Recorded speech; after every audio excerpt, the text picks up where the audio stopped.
Assalamualaikum warahmatullahi wabarakatuh. Waalaikumsalam warahmatullahi wabarakatuh. Gimana anak-anak kabarnya? Baik. Alhamdulillah baik. Hari ini ada yang masuk? Ada.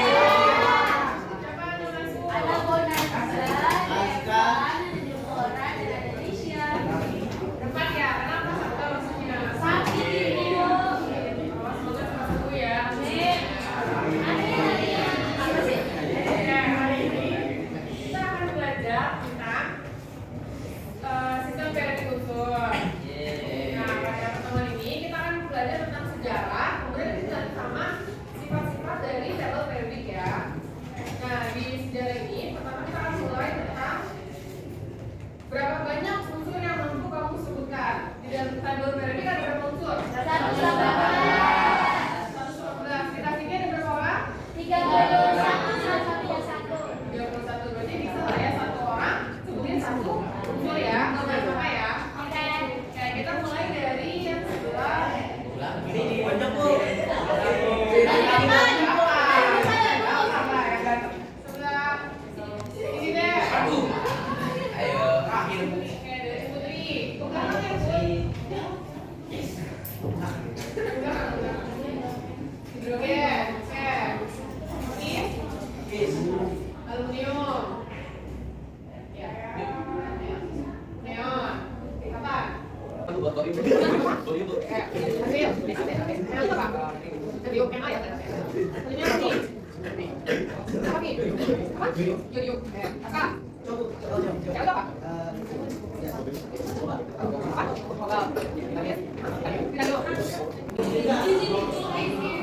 Aurum ya. Kalau bau nama oke. Ada magnesium. Magnesium udah. Fosfor.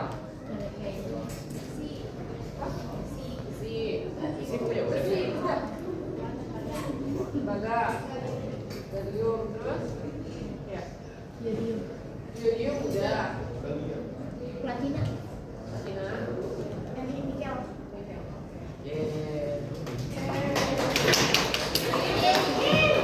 Zat kimia murni yang terdiri dari satu jenis atom saja dan tidak dapat diuraikan menjadi zat yang lebih sederhana dari reaksi kimia lainnya. Dan contohnya di sini ada Be, itu apa? Berilium. Nih Be, berilium. Nomor atomnya berapa? 4. Nomor masanya? 9. Oke. Ini aurum ya. Atau biasa disebutnya gold atau emas. Nomor masanya? 9. Nomor masanya? Yang lebih besar ya. 196,9 atau kalau dibuatin jadi 197. Nomor atomnya? 9. Selanjutnya ini apa? Vanadium. Nomor atomnya berapa? 2. Nomor masanya? 7. Yang ini ada yttrium. Nomor atomnya 39. Nomor masanya? Kalau supermarket dan kaloriferis itu apa? Oke, cara penyimpanan itu beda-beda ya. Ada yang rak khusus makanan, rak khusus minuman, sayuran atau buah-buahan. Nah, begitu juga sama dengan tabel periodik. Dia ada kualifikasi khususnya kayak gitu. Nah, di sini pertama untuk sejarah perkembangan sistem periodik pertama kali itu dikenalkan oleh Triade Gogger-Reiner pada tahun 1828. Oke, coba Kenzi, baca Kenzi. Gogger melihat adanya kemiripan sifat antara beberapa unsur yang mengelompokkan unsur-unsur tersebut menurut kemiripan sifatnya. 3 kelompok unsur terdiri dari 3 unsur, yaitu Oke, di sini maksudnya menurut Gogger-Reiner itu dalam satu kelompok itu terdiri dari 3 unsur, di mana dia mengelompokkan itu berdasarkan kemiripan sifatnya. Nah, di sini apabila unsur-unsur dalam suatu triade disusun berdasarkan kesamaan sifatnya dan diurutkan massa atomnya, unsur kedua itu merupakan rata-rata dari sifat dan massa atom unsur 1, yang 2. Kita contohkan di sini ya, ada Li, Na sama K. Coba kalian lihat nomor massa atomnya Li berapa? Berapa massa atomnya Li?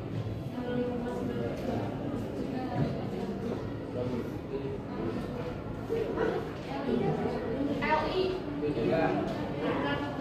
6.939. Berapa? Nomor massa. 6.939. Ada yang bawa tabel nggak?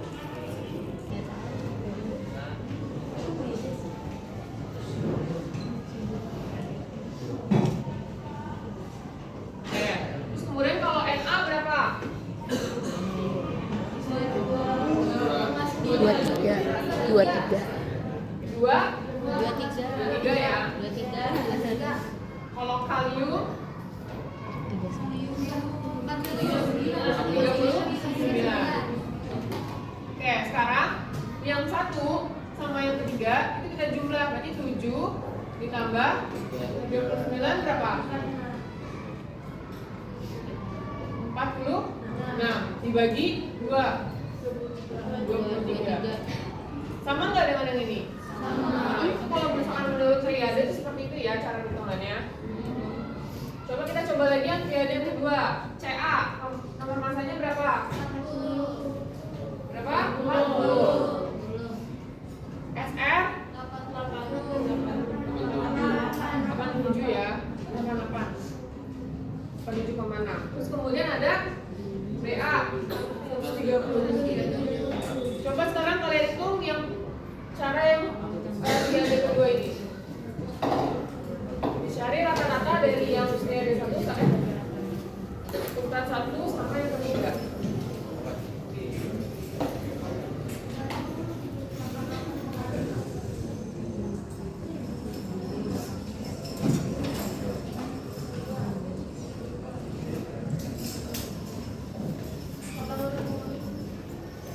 Berarti 137 ditambah 40 dibagi 2.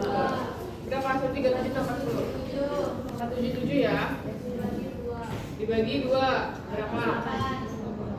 8, koma 5. 8,5. Sama apa? 88? Oke, jadi yang kalau triade itu caranya kayak gitu ya. Jarak, baca jarak. unsur-unsur disusun berdasarkan kenaikan massa atomnya. Maka ada pola tertentu yang menunjukkan bahwa setiap unsur berdelapan memiliki sifat yang mirip dengan unsur pertama dalam urutan tersebut. Oke, menurut jawaban Leonard itu disebutnya octave Wheeler, di mana unsur-unsur disusun berdasarkan kenaikan massa atomnya. Nah, di sini Leonard itu menyusun tabel yang menunjukkan urutan unsur dan bagaimana mereka dikelompokkan dalam oktav. Oktav itu berarti do, re, mi, fa, sol, la, si. Oke, dalam tabel ini unsur yang memiliki kesamaan dikelompokkan bersama meskipun tidak semua unsur dapat ditempatkan dengan cara ini. Oke, contohnya di sini ya. Di sini ada yang do atau yang baris pertama itu ada unsur apa aja? Hidrogen, terus fluor, Ca itu apa? Fluor, Co, kobalt, Ni, nikel, Br, bromin, Pd itu apa? Oke, PT,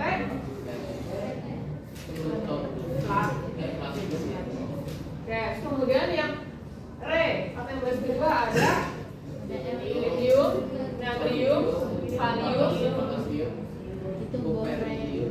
Cu apa? Tembaga, terus Fe, lithium, Ag itu apa?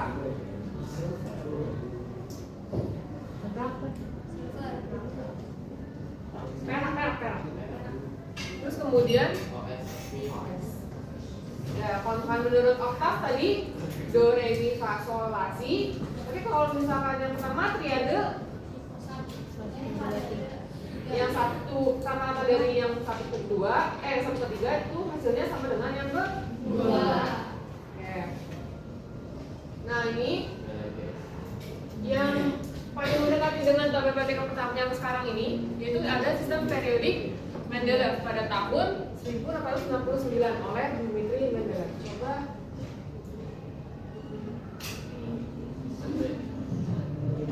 Apis baca Apis. Mendeleev menyusun tabel dalam bentuk baris dalam kolom unsur-unsur dengan sifat yang mirip dikelompokkan dalam kolom golongan yang sama. Sementara barisan periode menunjukkan urutan masa atom. Mendeleev menyusun tabel dalam bentuk baris dan kolom, di mana kolom itu disebut golongan dan baris itu disebut periode. Mendeleev menunjukkan urutan masa atom. Nah, di sini Mendeleev menempatkan unsur dalam urutan yang tidak sesuai dengan masa atomnya jika itu membantu mengelompokkan unsur-unsur dengan sifat yang serupa. Contohnya karbon sebelum boron, meskipun boron memiliki massa atom yang lebih rendah. Ini menurut sistem periodik Mendeleev ya, per tahun 1871. Berarti di sini golongan berapa ini? H. Golongan 1 periode 1. Terus kemudian kalau CA golongan 2 periode. Kalau golongan ke bawah apa ke samping? Ke bawah. Berarti ini golongan 2, periodenya 5. Iya 5. Berarti ini golongan 1. Ini 2. Ini 3. 4, 5, 6, 7, 8, 9, 10, 11 tapi nggak dapat. Ini 12 ya? 12, 11, 12. Oke. Terus kemudian kalau yang hidrogen periode berapa berarti dia? 1. Sana ya. Berarti He helium periode? Periode berapa? 1. Nah, Na, Be, boron, kemudian golongannya lagi Na, Mg, Al, Si 3. Oke, udah bisa ya? Makanya kalau yang La sama Ac itu masuk ke golongan mineral. L Itu yang di bawah. Yang di bawah Yang tadi cuma 2 lantanoid sama akrinoid. Ini. Iya. Ini. Iya. Dia masuk ke golongan transisi ini. 6. Iya. Ini 1, 2, 3, 4, 5, 6, 7. Berarti yang La ini dari tadi ini masuk ke periode 6. Nah, Ini masuk ke periode 7.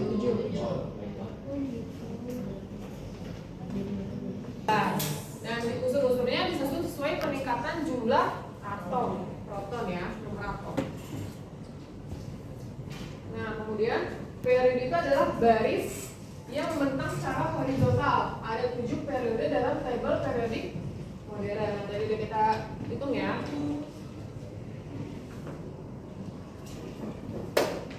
Nah, terus kemudian selain ada periode juga ada golongan, di mana golongan itu ada 18. Ada golongan A, ada golongan B. Oke, golongan 3 sampai 12 berarti yang ini. Dari sini sampai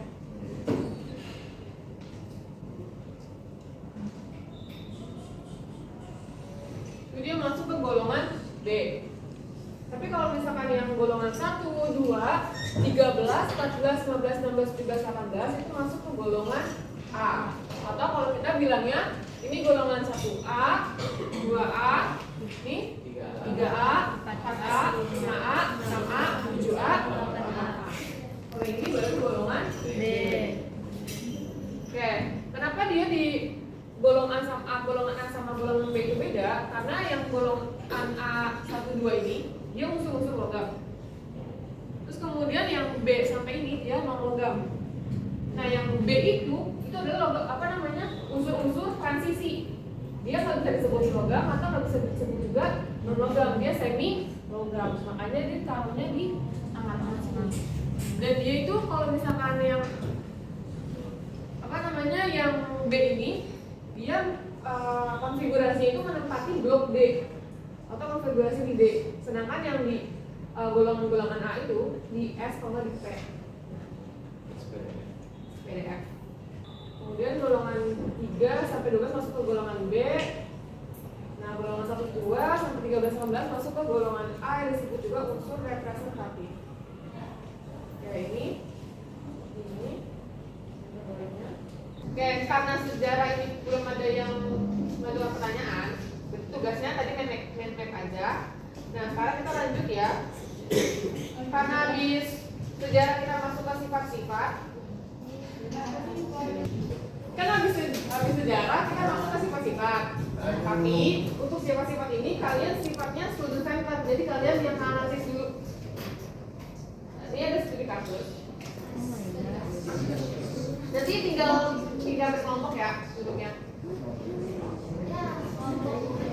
Oke, di sini studi kasusnya.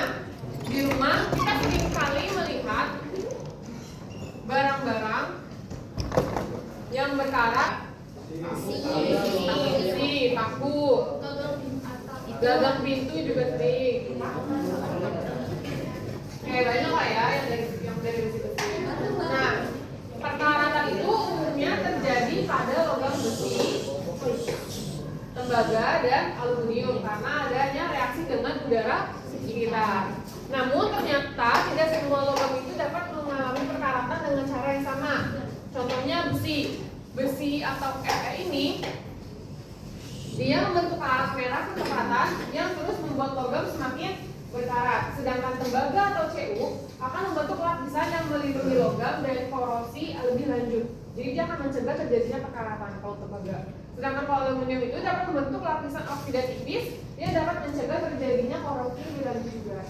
Nah, pertanyaannya, mengapa Fe, Al, dan Cu mengalami oksidasi berbeda padahal semuanya merupakan unsur logam?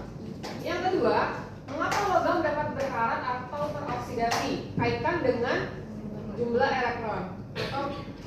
Terus kemudian yang ketiga, jelaskan mengapa besi lebih mudah berkarat dibandingkan aluminium dan tembaga atau Cu berdasarkan sifat-sifat periode unsur dalam tabel berikut. Ini ada data dari Al, Fe, Cu yang berserta dengan nomor atom, jari-jari atom, energi ionisasi, kenegatifan, sama posisi dalam tabel berikut. Nah, nanti kalian analisis dari sini ya. Mau cari referensi lain juga mau. Terus kemudian yang terakhir ini ada istilah tabel ini berdasarkan hasil diskusi kelompok. Berarti setelah kalian menyelesaikan nomor 1, 2, dan 3, baru nanti kalian mengisi tabel ini ya, secara berkelompok. Ya, kalau udah nanti kalau misalnya masih ada sisa waktu nanti dipresentasikan untuk kelompok 1 ya, soal. Oke. Sampai sini ada yang menanyakan terkait diskusi kelompoknya? Itu yang pertanyaan itu tulisnya di kertas atau di buku? Di buku masing-masing, tapi diskusi kelompok ya. Oke, untuk kelompok 1 dari sini 2, 3, 4, 5, 6. Duduknya Bu. Ya. Kalian garisnya 2, 3, 4, 5, 6. Untuk kelompoknya kayak kelompok yang kemarin ya. Oke. Silahkan bikin kelompoknya masing-masing.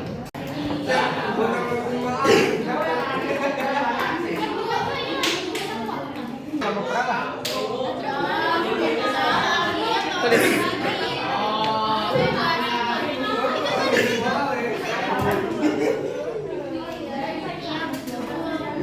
dapat nomor dari pun.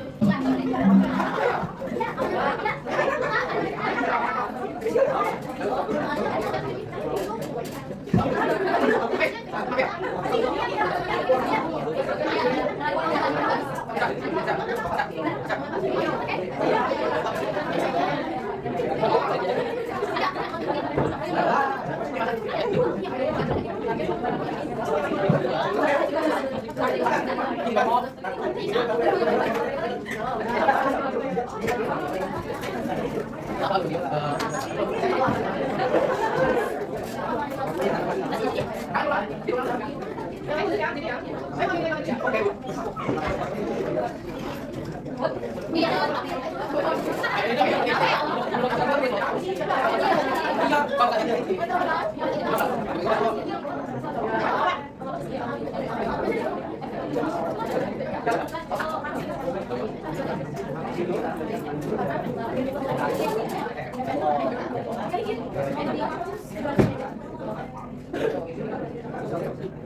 Assalamualaikum warahmatullahi wabarakatuh. Waalaikumsalam warahmatullahi wabarakatuh.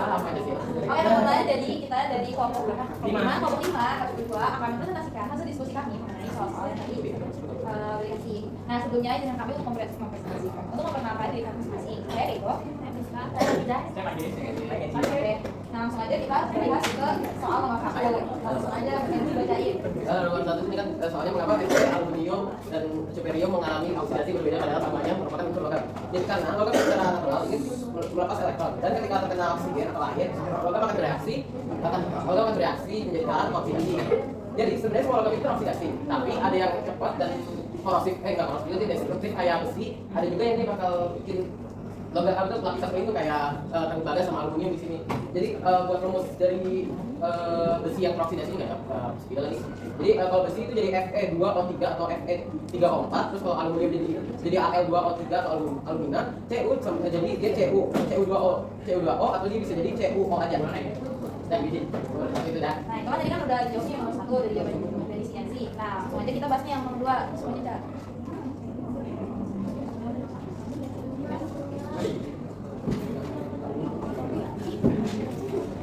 Yang kedua itu mengapa logam dapat tekanan atau oksidasi kaitannya dengan elektron. Jadi tuh logam melepaskan elektron valensi karena memiliki energi ionisasi yang rendah saat bereaksi dengan oksigen atau air. Logam kehilangan elektron oksidasi dan membentuk ion logam plus MM. Nah itu kan udah yang nomor 2. Sekarang lanjut nomor 3. Nah yang nomor 3 itu kan disuruh jelasin mengapa besi atau Fl lebih mudah berkarat dibandingkan aluminium atau Al dan tembaga berdasarkan sifat-sifat dan periodik dalam tabel periodik. Nah Fl lebih mudah berkarat karena lapisan oksidasi tidak melindungi logam, sedangkan Al dan Cu membentuk lapisan oksida yang stabil dan melindungi lapisan oksida yang stabil dan melindungi pembentukannya. Nah, di situ ada yang namanya tabel Dasur sama kategorikan melepaskan elektron, kemudahan oksidasi dan keterangan singkatnya. Nah, itu langsung aja masuk ke unsur AL kalau itu kecenderungan melepaskan elektronnya itu tinggi, kemudahan oksidasinya itu rendah, dan keterangan singkatnya itu mudah melepaskan elektron, tapi berlindung lapisan Al2 dan O2. Nah, selanjutnya itu ada Fe atau besi. Fe atau besi, kecenderungan melepaskan elektronnya itu sedang, kemudahan oksidasinya itu tinggi, dan keterangan singkatnya itu mudah berkarat karena oksidasinya tidak melindungi. Terus yang terakhir itu Cu atau tembaga, yaitu kecenderungan melepaskan elektronnya rendah. Terus itu kemudian teroksidasi itu lumayan sulit untuk teroksidasi. Lalu keterangan singkatnya itu jadi cukup ini dia membentuk sebuah lapisan yang namanya katina, yang dimana itu yang menjadi logam sehingga tidak terjadi oksidasi. Jadi untuk kesimpulannya, secara singkat logam itu dapat berkarat karena dia itu melepaskan elektron. Aluminium dan cukup tahan terhadap korosi karena terdapat lapisan yang terbentuk di permukaan yang bersifat untuk melindungi dan menghentikan reaksi korosi tersebut. Efek atau besi mudah berkarat karena lapisan karat yang terbentuk tidak melindungi logam sehingga terjadi korosi yang terus. Nah ini kan tadi udah kita bacain semua. Ini kok Oke, teman-teman yang mau tadi pertanyaan nggak?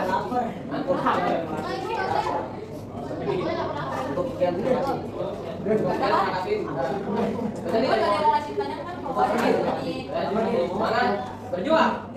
Sukses. Oke, makasih. Satu lagi siapa yang mau? Kak.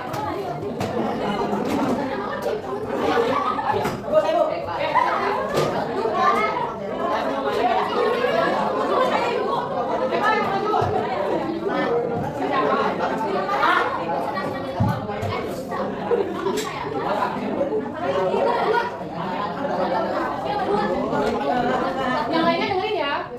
Kalau yang nanti saya tanya nih.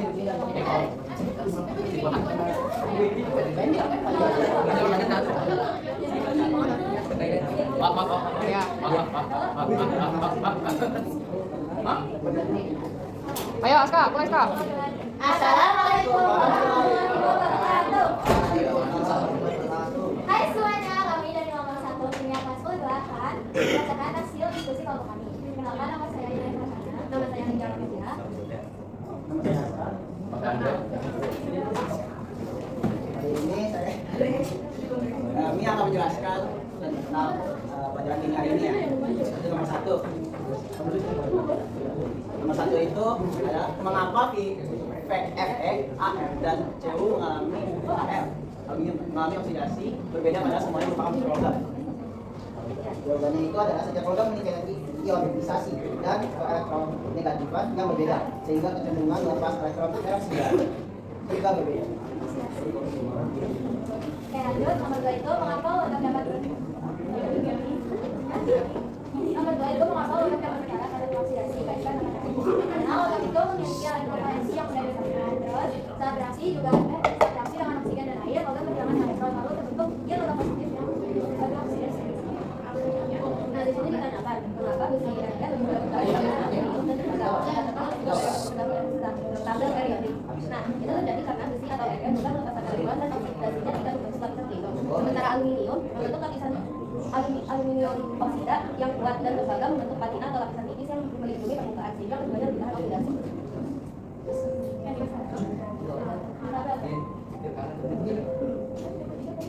Yang tabel Andre. Oke.